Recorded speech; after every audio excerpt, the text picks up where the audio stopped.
Hello guys, good afternoon. May nakilala nga pala ako isang kaibigan dito, si Marte Mojica. Nandito kami ngayon sa service road ng Roas Boulevard. Ayan, Roas Boulevard. Tapos ang auto niya, ayun, private na Toyota. Grab na po yan, oh. Ayan, Grab yan, Toyota, Grab. Kasi ito kami, bagong kaibigan yan. Baka balak ni Kuya na mag YouTube channel. Ako naman, sabi ko nga sa inyo, lahat ng gusto pwede naman natin din turuan, dahil ako tinuruan lang din ako ng isang vlogger. Sabi nga niya, wala namang imposible.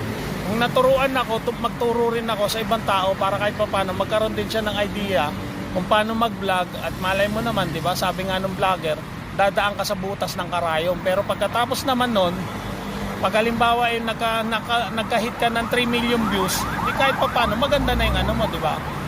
Yun lang guys, thank you.